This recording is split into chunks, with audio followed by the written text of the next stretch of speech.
It's time for this week's Newswatch. I told you to be quiet.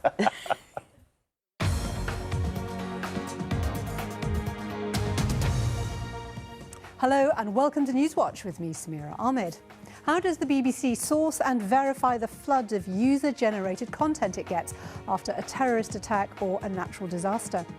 And when they're asking for silence to listen for survivors in the Mexican quake, should a BBC reporter be speaking to camera?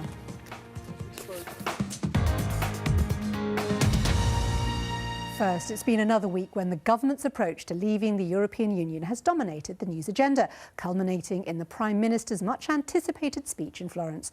This is probably the most divisive issue among Newswatch viewers, and divisive is also a word that's been used about Boris Johnson's role in the Brexit debate. That was the subject discussed by Amber Rudd on Sunday's Andrew Marr Show.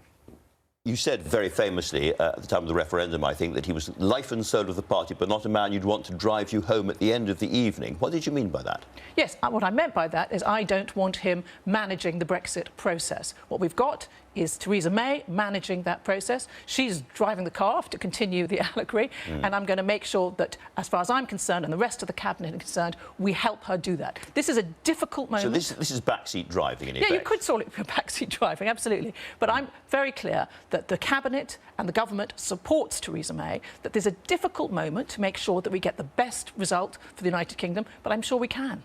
So was that the Home Secretary publicly admonishing the Foreign Secretary, providing evidence of widening cabinet splits over Brexit, as BBC News bulletins and website articles subsequently claimed?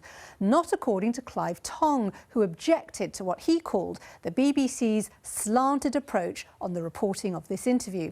When Andrew questioned Ms Rudd about Boris Johnson, her responses were overwhelmingly in support of him and his enthusiasm. She agreed to Andrew's suggestion that Boris was behaving like a backseat driver in the same jocular manner that Andrew put it. And a viewer called John from Gloucester agreed. I found the interview very informative, so why only pick out the current Boris Johnson sensationalism?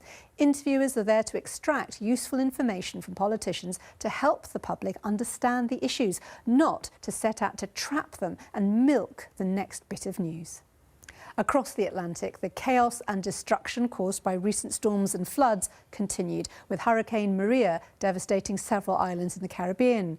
How the name of one of those islands was pronounced caught the attention of several Newswatch viewers, following broadcasts like these.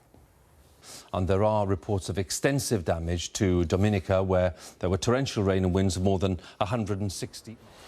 So you might have noticed, the eagle-eyed viewers amongst you, that was quite an old episode of Newswatch.